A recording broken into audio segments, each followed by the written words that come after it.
Hi, this is Sav. This is Katie. And this is Michael from The Accidentals. And you're listening to Your Morning Coffee, the podcast with Jay Gilbert and Michael Etchart. Weekly music news for the new music business. From Billboard, who gets paid for a stream? From Hypebot, Amazon Music to become the number 2 music streamer in the U.S. Apple Music, a distant number 4. Also from Billboard, the changing world of radio promotion. And from Tony Van Veen at Disc Makers, there's a CD revival in the making. And yes, we are revisiting something we've talked about at least twice in terms of CDs.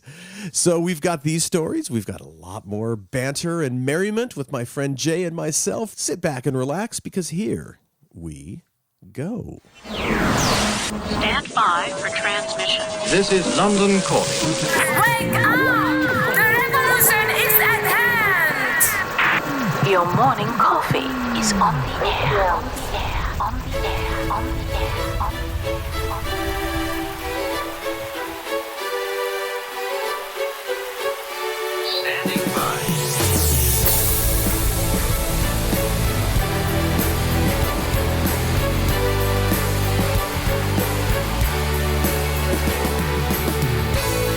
Your morning coffee, the weekly music news for the new music business. It's the highly curated, agitated, advocated, moderated, and liberated digital music information that you need to know. We are your digital music authority. And now from our studios in Hollywood, California, here's your hosts, Jay Gilbert and Mike Etchart.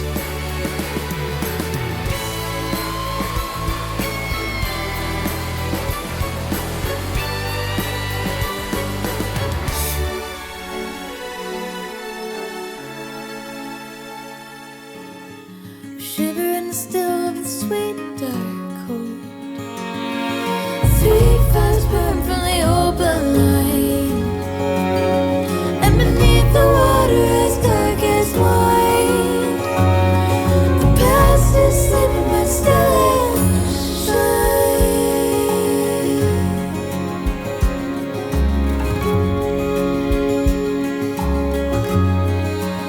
Eastern Standard Time.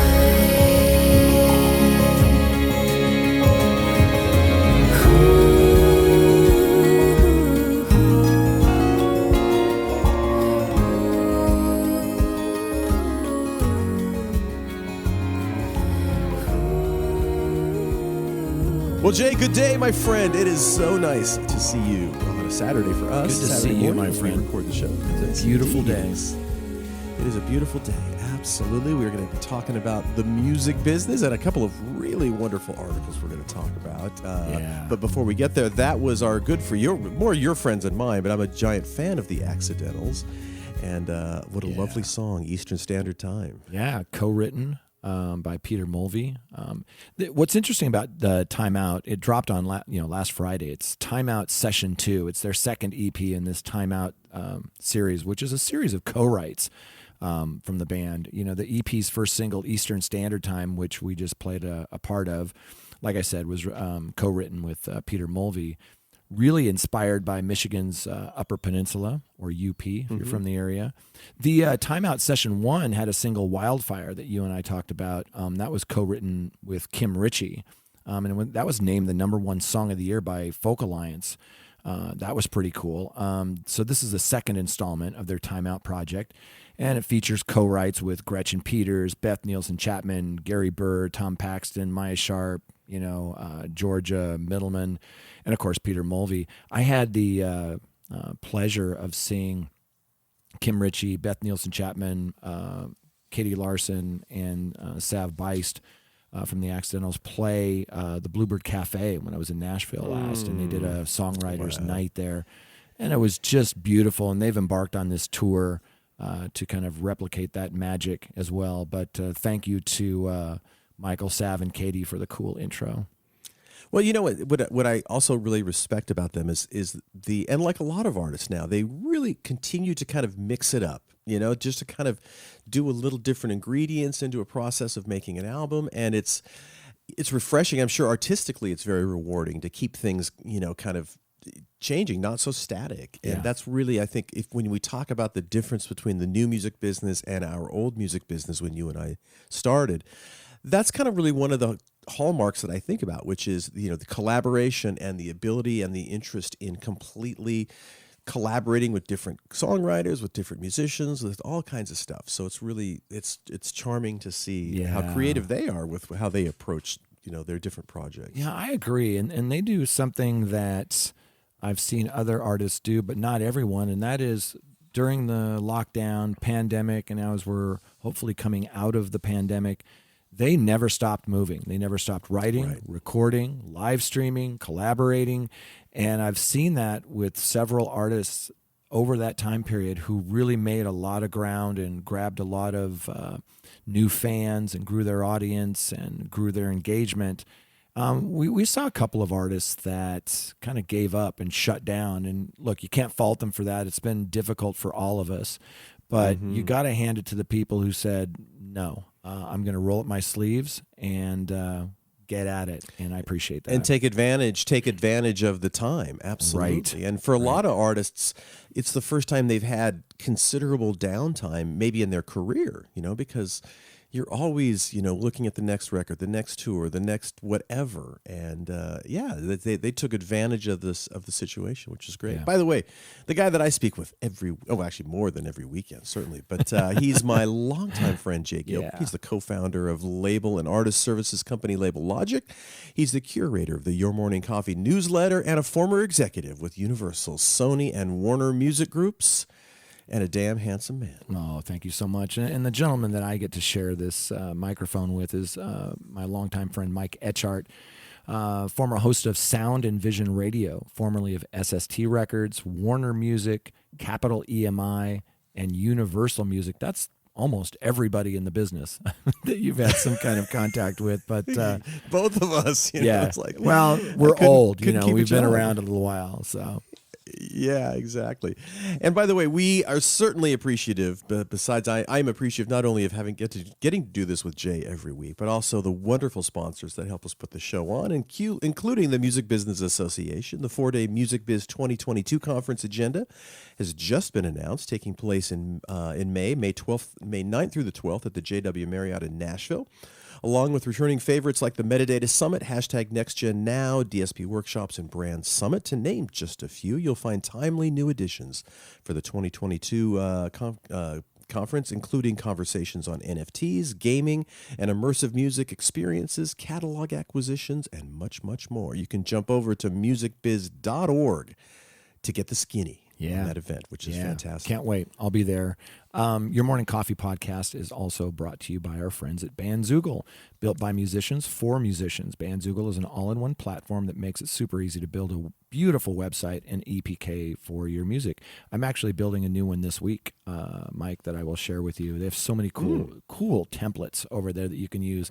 You don't have to know how to code or any of that stuff. It's all kind of drag and drop templates, and they're awesome. So these features we're talking about, everything is really built in: hosting, custom domain name, dozens of fully customizable design templates, tools to sell your music and merch commission-free crowdfunding and fan subscription features, mailing list tools to grow your fan list and send newsletters, social media integrations, and live support from their musician-friendly team 7 days a week.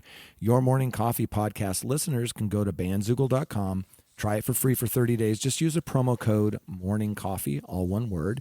That'll get you 15% off your first year of any subscription. That's bandzoogle.com, promo code MORNINGCOFFEE.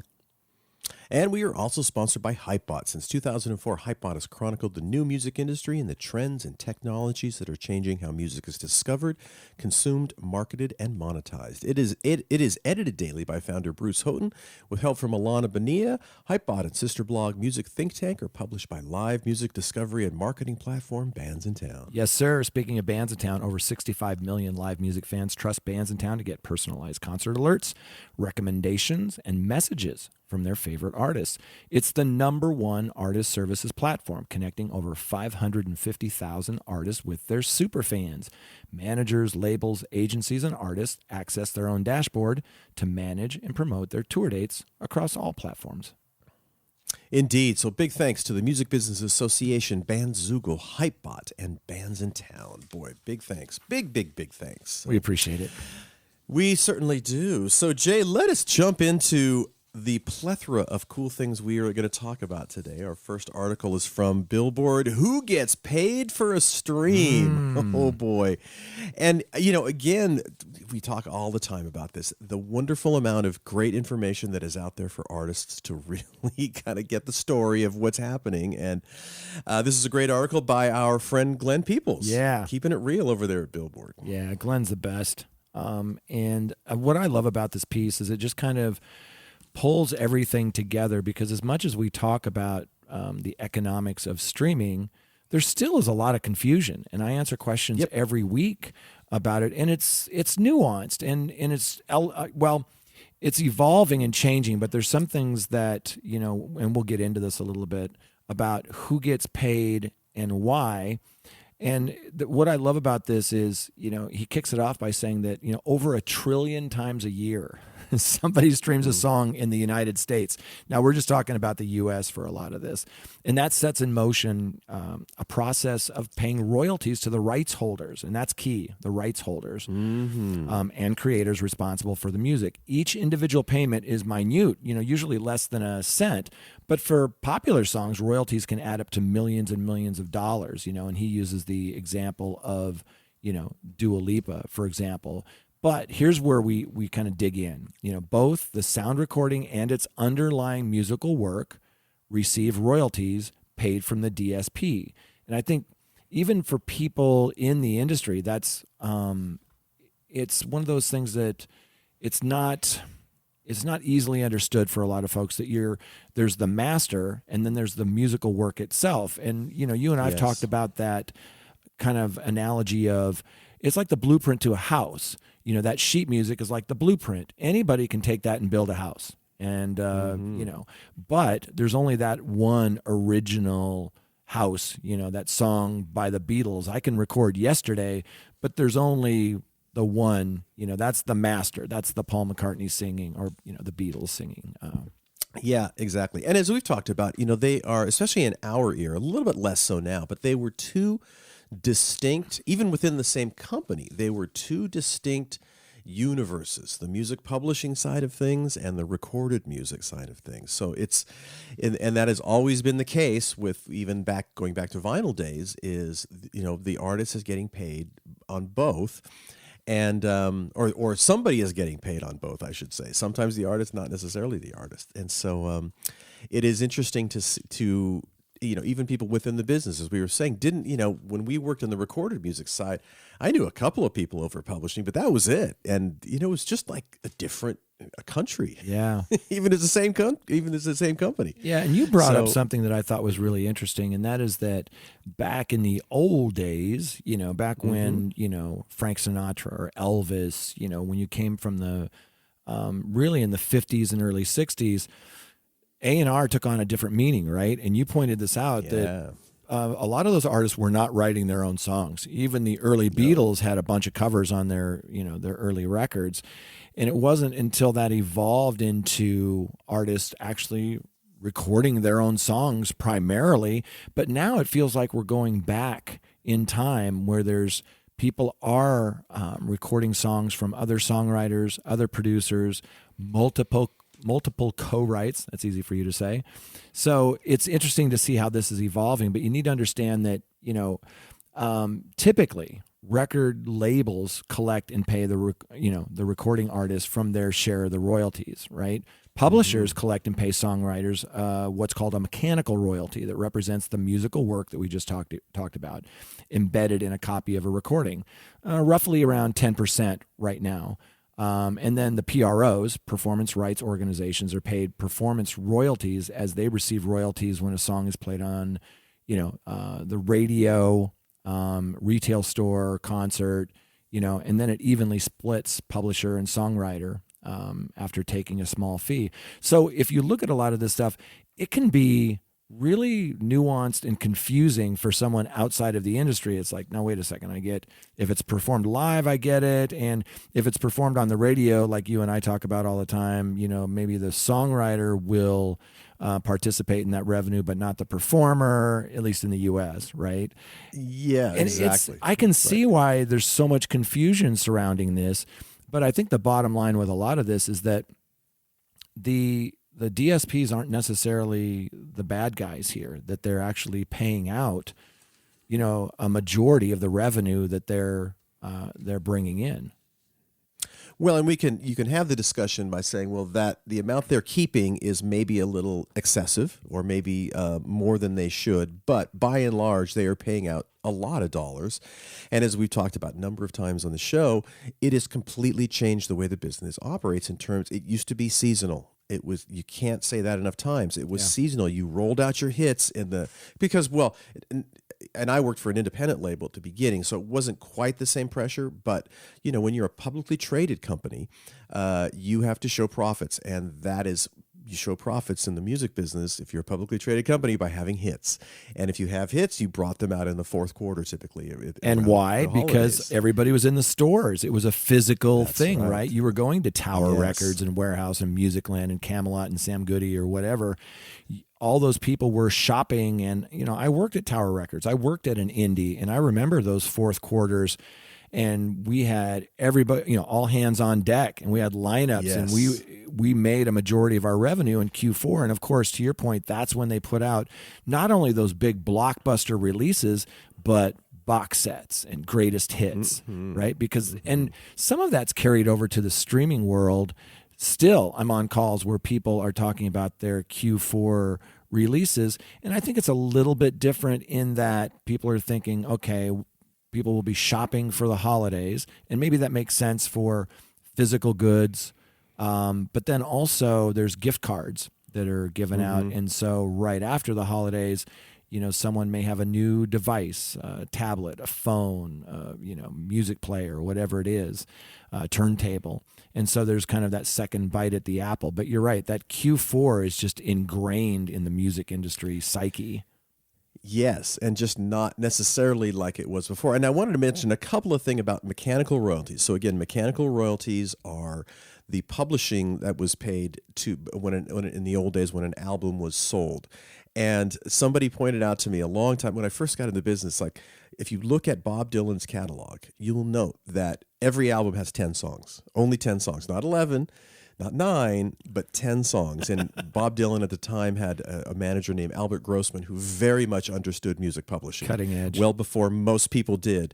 And the reason that he has 10 on almost every one of his records is because in those days, the major labels said, we will only pay mechanical royalties on 10 songs. And so to maximize his publishing but not give it too much away, he put 10 songs exactly on most of his albums. And the other thing I wanted to mention when we talk about songwriters, and if you're a baseball fan, and even before the time I was a baseball fan, most pitchers kind of went the entire distance.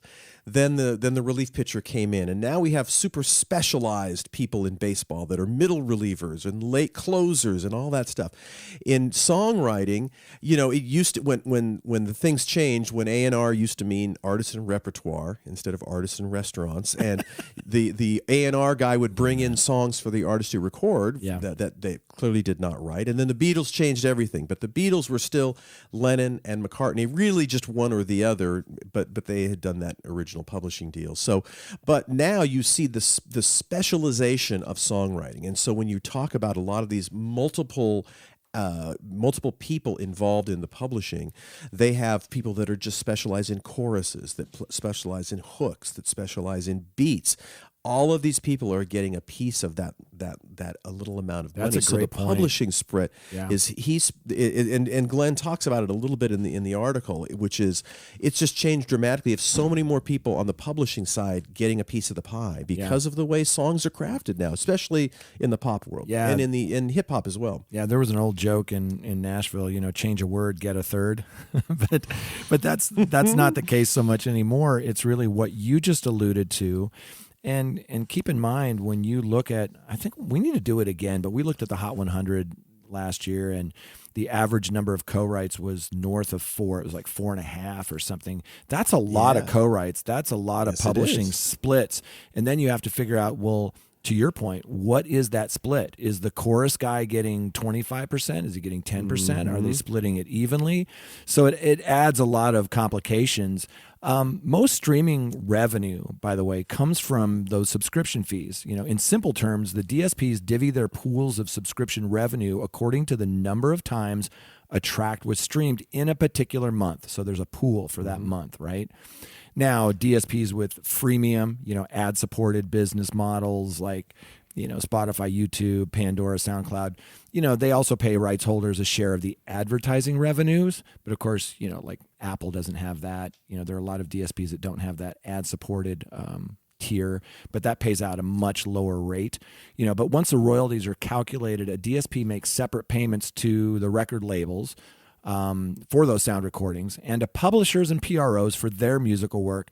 And Glenn puts a really cool chart in here that will show you, just every kind of that trickle down economics about that, the payouts once the DSP is paid, right? But royalty rates differ from stream to stream because record labels negotiate better rates than others, right?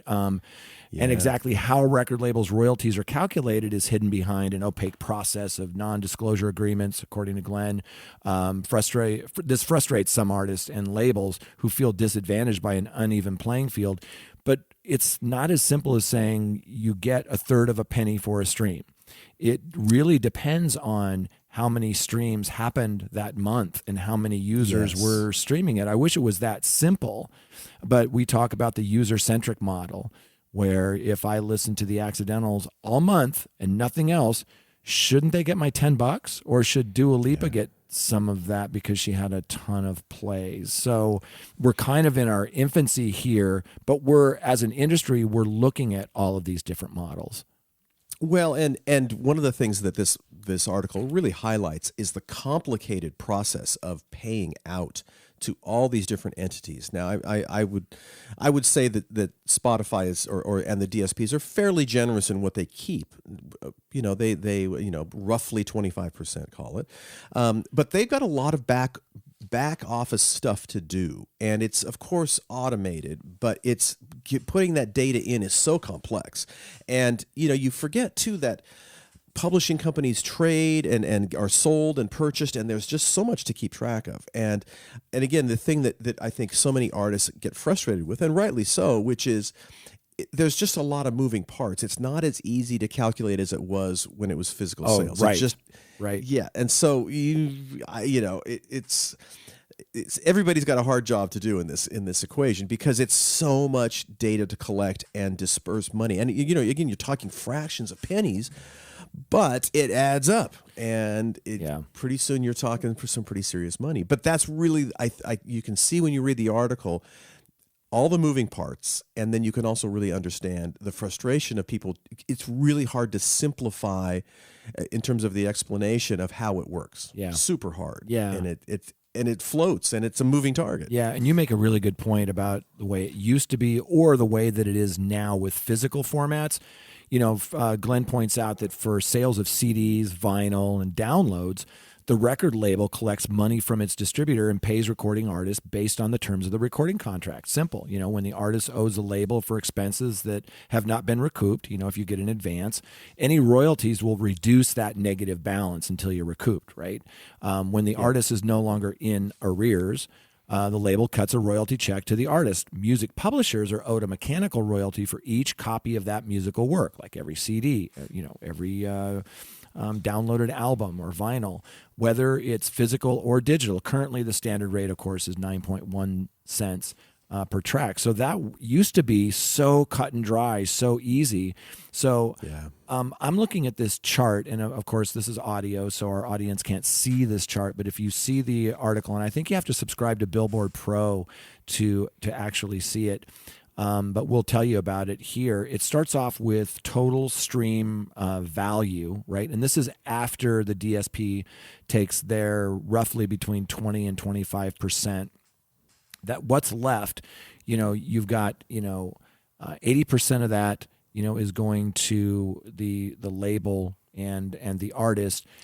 And that, again, that depends, if the label is the rights holder and the artist isn't going through CD Baby, DistroKid, TuneCore, where they are basically the rights holder. So we're just assuming for the sake of this chart that you're signed with a label, and the label, you're recouped with that label. And typically that royalty is between like 15 and 25%.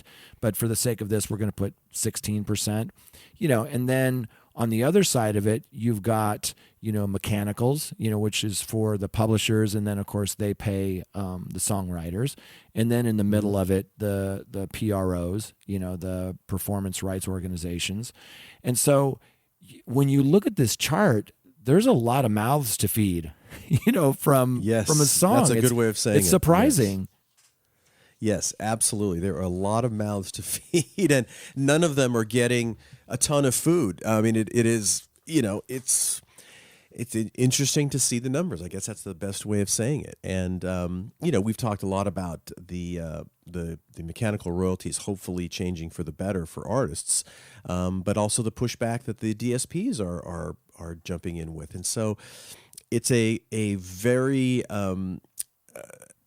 it's a dynamic part of the business as how money gets paid, and it's changing, and you need to keep paying attention to it because it's a lot of money. It's a lot of little dinky pennies, but boy, it's a lot of money. It adds up, right? And we'll be talking about the Copyright Royalty Board and some of these topics that you and I cover every week, because it's evolving, it's dynamic, it's changing. So all these percentages in this article could be changing.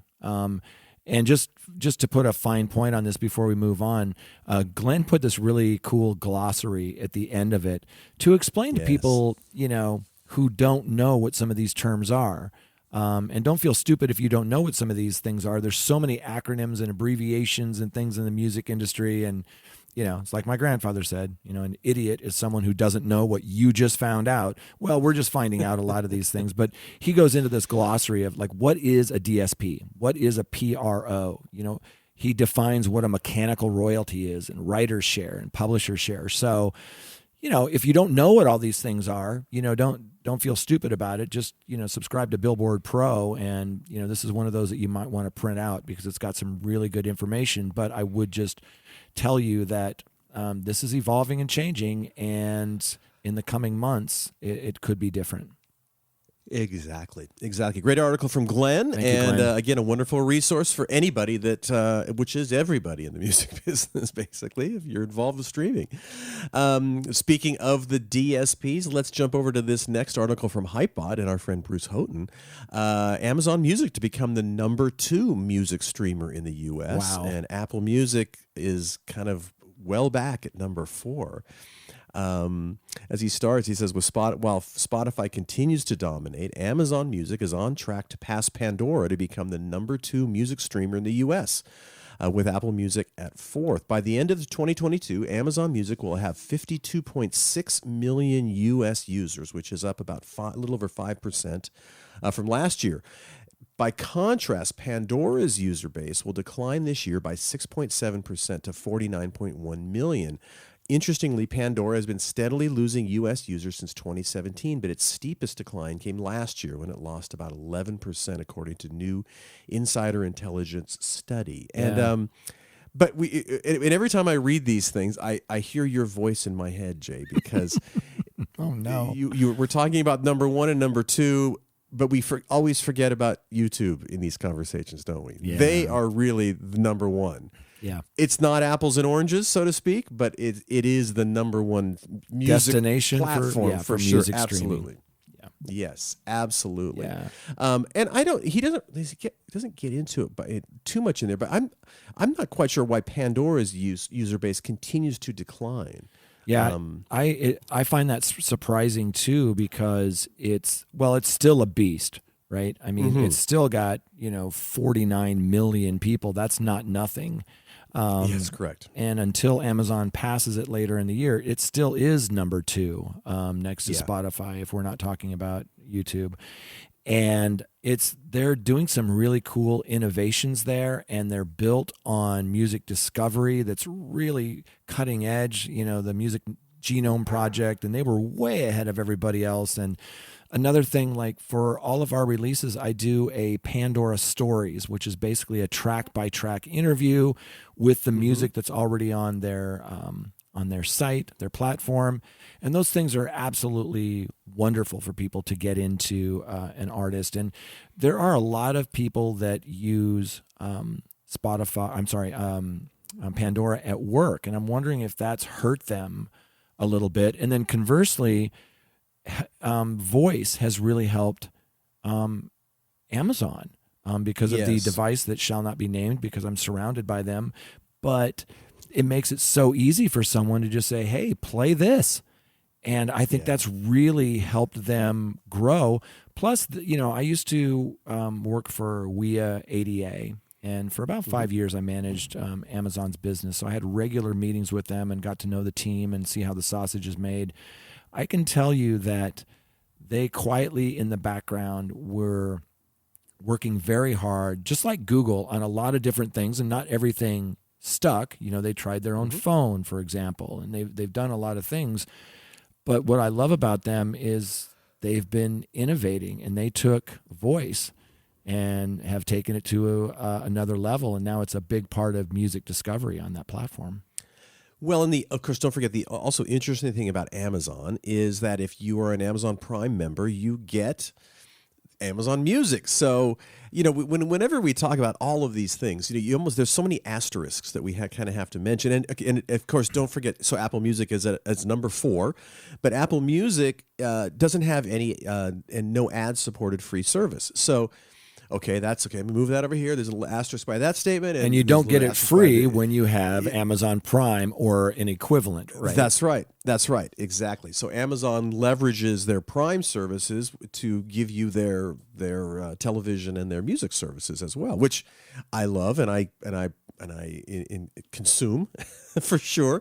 But all of these things, you kind of have to peel back a little bit to kind of look at it and say, okay, wait a minute. Okay, that's a little different than that's the other thing. But it still shows that Amazon is on the move. Yeah. They are doing really well. Yeah, and Spotify continues to grow, just not at the fast rate that they were before. By the end of this year, Spotify is projected to have about 89 million users in the U.S. This article is U.S. centric, and that's up about 7%. And it's really their first year of just single digit growth, according to Insider Intelligence studies. So that's interesting. So it's slowed a little bit. Clearly, there's some competition with voice, and markets are maturing.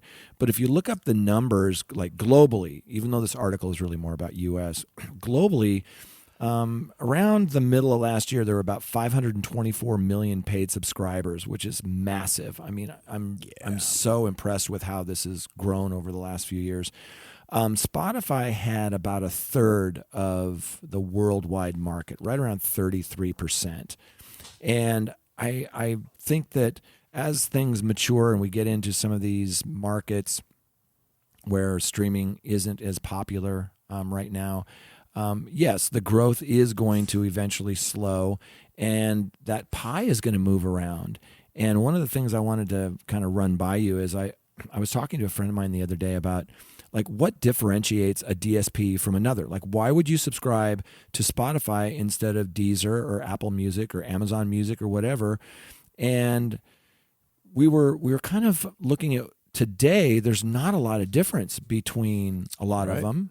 They all kind of have the new releases. A lot of them curate pretty well. They're available on portable devices. But I made a list of some things like the DSP of the future. Like what could differentiate one from another, and I'll run these by you, and you can tell me what you think, and if you have any input. First of all, podcast, which is already a thing. Apple was the leading platform for podcasts, and Spotify overtook them on that. Video, which is still, I think, in its infancy when it gets to DSPs. Yes, there's video there, but it's. I just think that it's not being fully utilized. And then we talked recently about merch, where Spotify is teamed up with Shopify, for example. But again, that's new. There aren't a lot of really robust offerings for merch, experiences, tickets, things like that on the DSPs. So I think there's some room for improvement there for the DSP of the future. Social media has been tried many times with, Apple tried it. What was it called? Ping. Other DSPs have tried to integrate socials, but I think that music is a social thing, and someone's going to get it right where you can belong to a community around a certain genre, mood, lifestyle. I feel like there's a lot of room for improvement there. And then the last thing is, something we talked about last week, which is Web 3.0, NFTs, DAOs, tokens, things like that. It just seems, streaming is pretty virtual, right? You don't have that tactile thing. I just feel like that Web 3.0 would be perfect for that. But that's kind of my take on the DSP of the future. Yeah, well, we will see, because it is, like you said, it's completely evolving, and if history is a guide, there's probably going to be something that we can't fathom right now that's going to come out of the woodwork For sure. and everyone's going to slap the side of there and go, why didn't I think of that? But it'll be something. And we also have seen this, especially this last year, the vulnerability of Spotify in terms of kind of artist pushbacks and things like that. And I think we've mentioned it a couple of times on different programs that the Amazons of the world, the Apples of the world are not nearly as sensitive to those sort of things, because this is a side business for them. For Spotify, for SoundCloud, other places, this is all they do. They've got nothing to fall back on. So will Spotify someday be purchased by another larger company? Who knows? So there's a lot of lurking things that could play a part in what the DSP of the future is that we can't foresee. It's the future is not terribly clear sometimes for things like that. But it's a wonderful time to be a consumer. And we've again talked so many times about when being in college, or as young people, you would carry your albums around, and then you would carry your CDs around. And I still have crates of CDs in my garage. They're heavy. And you ever try to lift they're one heavy. of those things? I could tell you that. They get heavier by the year. Yeah. And our kids' generation, young people now that are music consumers, don't really realize how fortunate they are. You don't need to do all that, and you have most of the world's music in your device in your pocket. Yeah, I wonder how passionate fans are about music if they're not having like a physical counterpart. And I'm sure they are, because I see it. The BTS Army, for example, I see fans, with that level of support. But I wonder how deep it is and how long it's going to last, because one of the things that when you're out having that physical, whether it's merch, whether it's vinyl, CD, and you have that thing that you get signed at the merch table, and I don't know, to me that's a different experience. It's it's the argument of, do you want access, which is really the new music business, is access, or do you want that product? And I think it's kind of a healthy mix between the two right now. But I think the DSP of the future is going to not ignore that physical and merch side, that it's still going to be, it doesn't mean that you flip a switch and it just all goes to one side. Yeah, many components. So, all right, fun stuff. Let's jump to the next article, and I feel we need to do kind of our old guy review of what it used to be like too for this. So this is from Billboard, a fascinating article, "The Changing World of Radio Promotion." And Jay and I, we speak a lot about when SoundScan came in and how that completely changed the business. Before SoundScan, it was reporting. So you would call the labels would call, or the Billboard would call the stores that were reporting stores. And the same really for radio promotion. It was reported by the stations prior to a wonderful invention called BDS, Broadcast Data Systems, now owned by Nielsen. And that came in just a year after SoundScan did. So 1992, 30 years ago, BDS came into effect. Prior to that, when you were at a label, and that was the early days for me in the business, they would report how many times they were playing a record. And the old joke was it was in lunar rotation, meaning it was, yes, they were playing it, but it was 2 a.m. overnight. And so overnight, you didn't have any idea really, but you were always trying to get those radio ads. And then suddenly the technology comes out, which is BDS. And now suddenly there is no BSing the system. There is only data that says, yeah, we did play that song. We played it at 3 a.m. once. However, we were spinning it heavily in rotation at 2 p.m. So you suddenly had this plethora of information, and it changed the business much the way SoundScan did, right? Yeah. And so now, now we're going to talk about the changing world of radio promotion, because everything has changed, and it's fascinating to read. Yeah, it's what we've thought of. That it's so data driven. It used to be that streaming services in the early days would look to radio playlists, and that quickly flipped to where radio stations are looking at what is streaming and in what markets. That's right.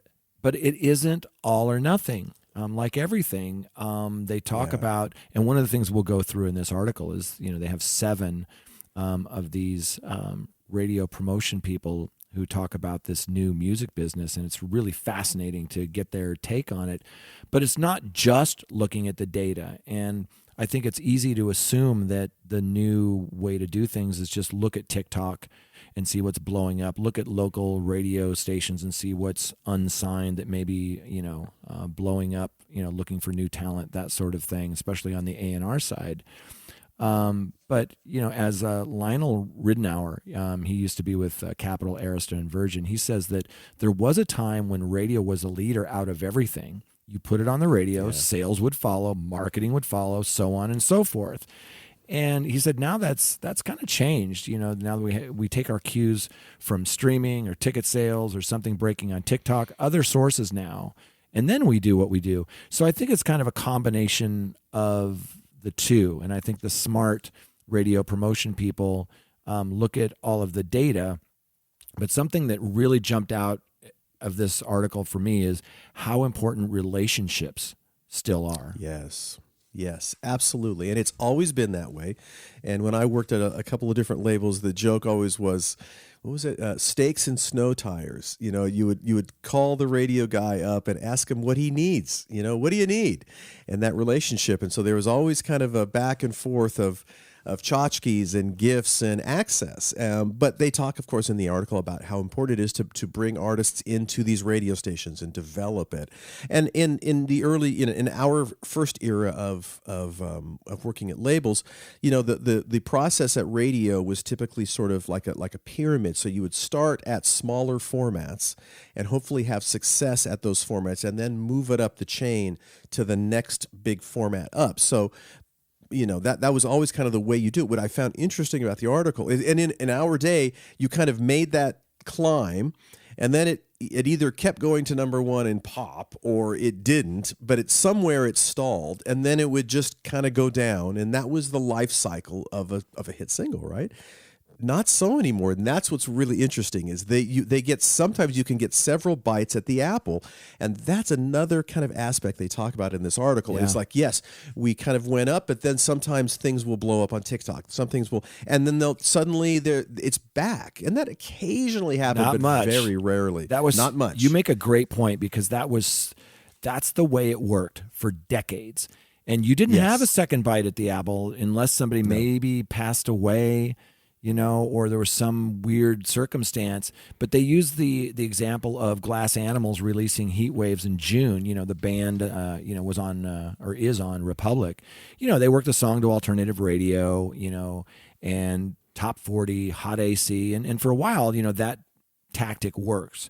The song hit number 1 on Billboard's alternative chart in March 2021 and began climbing the pop airplay and adult pop airplay charts at the same time. But by July, the song had kind of run out of steam, having reached the top 20 on both pop airplay charts before falling off. Now, to your point, this is where it becomes interesting. In the old music industry, that would have been the end of the story, and they'd be moving on to another track, whatever. But in this article, it says, soon fate and new metrics intervened. Towards the end of August, the song began to explode on TikTok thanks to the hashtag All I Think About Is You challenge, which in turn meant it rocketed up Billboard's consumption-based charts, reaching number 1 on hot rock and alternative songs in mid-September. By the first week of November, Heat Waves had again cracked both pop airplay charts, eventually reaching number 1 on each last month. Roughly 81 weeks, get that, 81 weeks after its initial release. That's crazy. This would never have happened in the past and was actually only the second time in chart history that it happened. Yeah, exactly. Yeah. And as the article says, such is the life of a label promotion person in recent years, constantly reacting to changing metrics and new data from many more sources than had been available just 5 or even 10 years ago. In the past, a radio campaign for a lead single would herald the release of an artist's album, with promotions people going market by market to convince individual program directors and DJs to add particular records to a playlist ahead of an album's release to try to drum up sales interest. Today, however, radio campaigns are much more variable, with data from streaming and social media often fueling what gets work to radio rather than vice versa, which is a sea change of the way it used to be. But yet, having said that, there's some things that never change. And I really want to put a highlight or a fine point on this. They talk about how hitting the road, both to visit programmers in particular markets and to bring your young developing artists to meet those programmers at these radio stations, play the music, perform in-studio concerts, or broadcast live, those types of things. Kevin Valentini, Senior VP of Promotions at RCA, said, when we were first rolling out Doja Cat, I was in the rental car driving her to Oklahoma City, Providence, Boston, Hartford, all the markets, building up that relationship between the artist and radio. So he helped Doja get to 5 number 1 records on Billboard's rhythmic radio chart. He said, for radio, that's what's most special to them. They feel like they're included. They're part of the growth of these artists, and they help break them. And I think that the more we rely on data, the more we look at streaming to drive these decisions at radio, it's still all about relationships and follow through, and what's old is new again. And in the interest of time, we could spend hours on this article, but I think it's really summed up perfectly, because I want to make sure we have enough time to get to this Tony Van Veen piece. It's summed up near the end of the article, and again, this is in Billboard Pro. The sub-headline is, what makes a song a good fit for radio? And let's go through what these 7 radio promotion people say, what makes a song a fit for radio. Yeah, exactly. So first we've got Samantha Brenner. She says, local metrics is one of the factors. Research is another. But how it sounds on the radio is a big factor too, and having programmers be excited about a song. It starts with the song, but having radio feel a genuine connection with the artist, as well as their audience feeling connected with the artist, that is everything. Brilliant. And Tyson Haller said it has to fit the station. I think every station has their own personality and their own place in the market, and you need to make sure that you're representing them with something that you think will work for them and their audience. It can also be something that we already have, seeing a presence in the market, whether it be by sales, streaming, or Shazam searches. An artist tour schedule can also have an effect. Yeah, Nick Petropoulos said, does the song have the potential to reach the widest audience possible? And is it exciting? That doesn't mean it has to be up-tempo. He said, like a track here last year, Heartbreak Anniversary, to me, that was an exciting song, a voice that really stood out.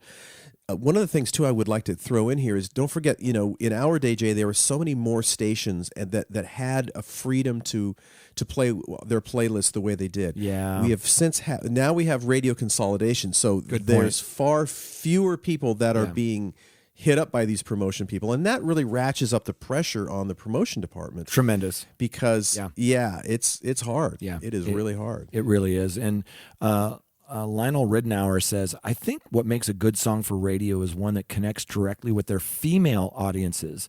Research that radio lives by is female first at its core. And speaking of females, the article mentions somewhere else that in our day, and this is true, there were very few women in the promotions department. And somebody in the article points out now that it might be as high as 65% women that are in the promotions department, which is great. Yeah, absolutely. Lucas Romeo says, there's no real formula for what makes a record a hit, but programmers will tell you that tempo never hurts. Honestly, I think what makes something fit best is when the feedback from programmers matches that of the data coming from the audience. Yeah, that's right. So those are always the biggest records. Yeah, and Kevin Valentini said the traditional answer would probably be research.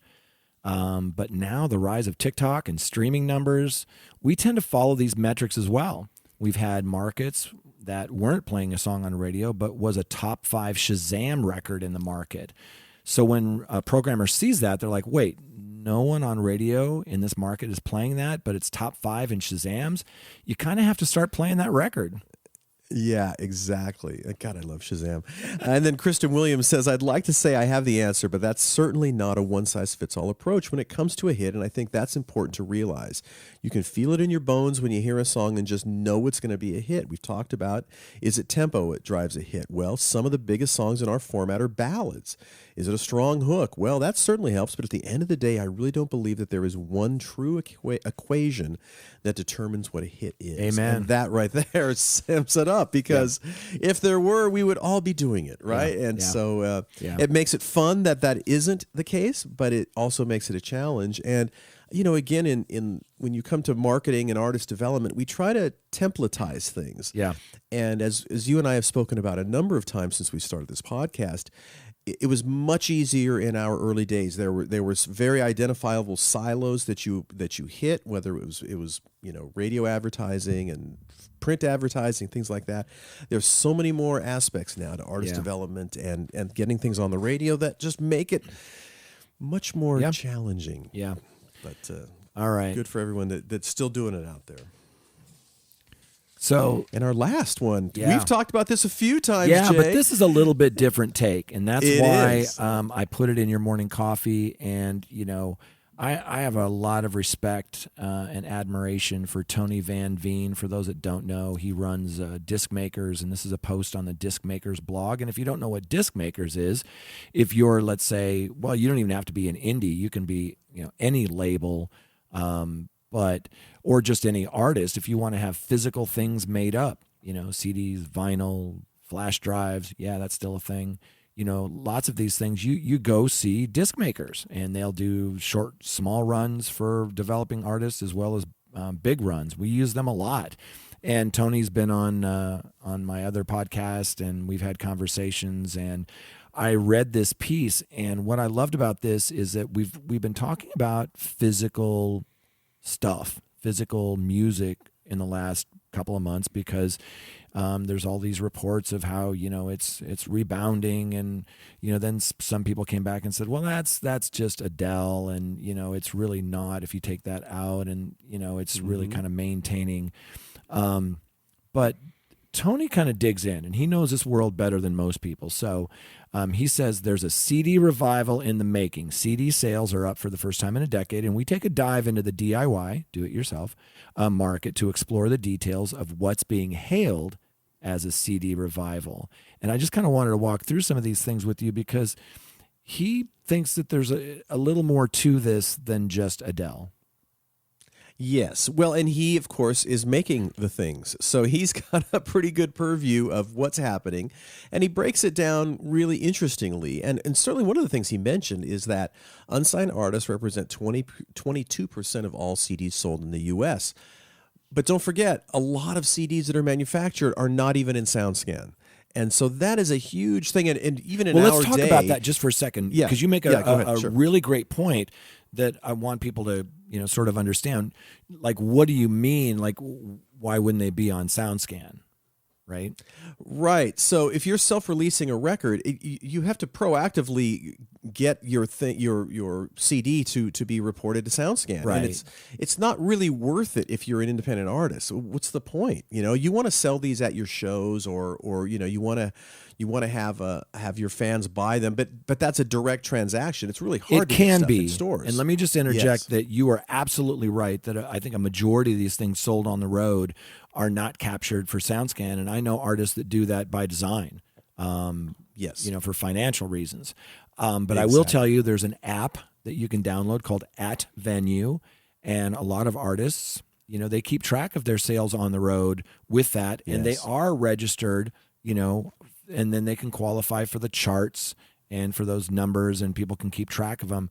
But you are 100% right. It says that unsigned artists represent 22% of all CDs sold in the U.S., but you're spot on. That's not really encompassing that whole picture because of all the people that sell direct at that merch table and aren't using @Venue and aren't keeping track of that.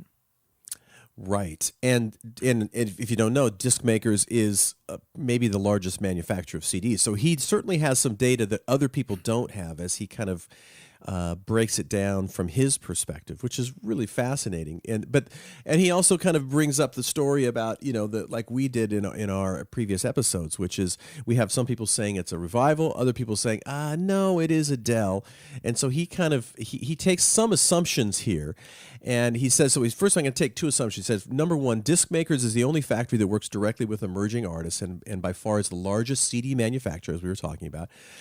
He says, while we have nowhere near 100% of that market, I'm going to assume the trends we are experiencing are a reasonable representation of the trends of the overall industry is experiencing for DIY artists. Okay, that makes sense. And he says his second assumption is that looking at units manufactured for unsigned artists may not be the right metric, at least not the optimal metric. After all, we don't know how many of those discs that we've made for emerging artists are actually sold to fans at concerts versus sitting in a carton in a basement versus having been handed out as promos. So it could be any of those things. Yep. He says, what I think might be a better indicator of how the CD market is trending for DIY artists is to look at CD order trends. That is the number of new orders and reorders combined for disc manufacturing that we receive at Disc Makers. Okay, this way we're looking at both new CDs being manufactured and the number of times an existing CD title is sold enough units to be reordered. Okay, I like that. That is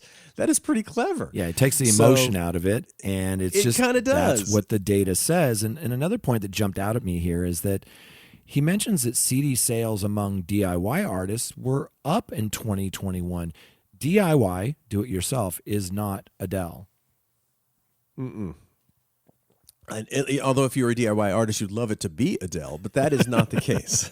That is not the case. Right. So he said so he said, yes, over the past 11 years, there have been some notable declines, which shouldn't surprise anyone, right? Over this time period, Disc Makers CD orders have declined by about 44% as compared to the industry declines of 82%. That means that CD sales in the mainstream music industry declined about twice as fast as CD sales for unsigned artists. Okay. Yeah. But he says, in my opinion, this is a clear result of the fact that streaming pays so little. Indie artists still have to rely on the revenue stream from physical media. It's interesting how CD orders held relatively flat from 2011 to 2016, despite the industry's shift to download sales and streams during that time period, which points to the strength of the CD format as a revenue generator at concerts. After all, you can't sell a download or a stream at your concert. So, okay, he's setting the table for us, and then he's but he basically ends and he says, is it a revival? Well, it's healthier than it was, I think. But he says, I think the revival is really just around the corner. He says, well, one swallow does not make a spring. It feels a bit too early to call it a revival. But this is really interesting. But the format declines have certainly slowed way down, and they seem to want to start slowly rising, as implausible as that might have seemed just a couple of years ago. Yeah. And he said, this is really fascinating. He said, there is also some anecdotal evidence that the decline of the CD format is coming to an end.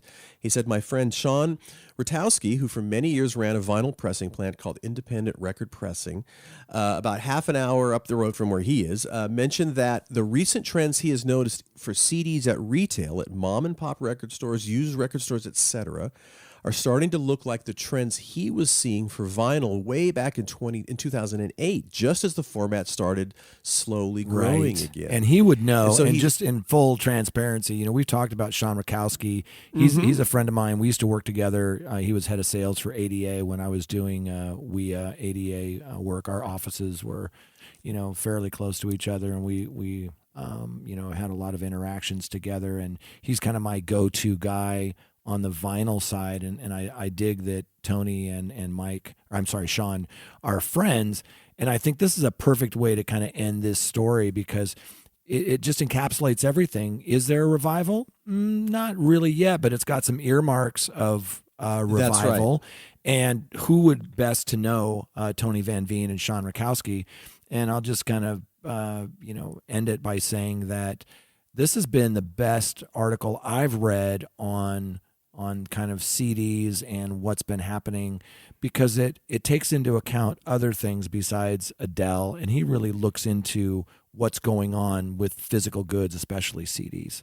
And in the marketplace, and as they pointed out, he said, prices for used CDs in stores are rising. The selection is getting poorer because more people are picking through the racks. Used CD players are harder to find at thrift stores.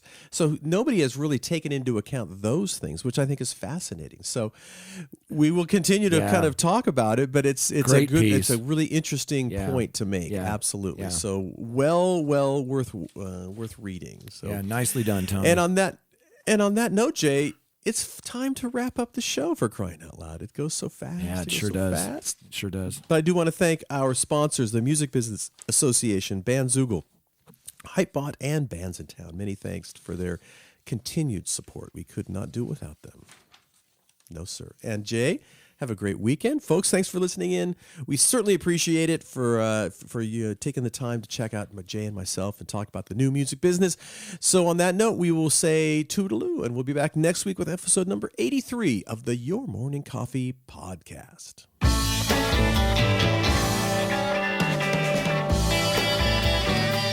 You've been listening to Your Morning Coffee, the weekly music news program for the new music business. Join Jay Gilbert and Mike Etchart next time for the digital music news you need to know.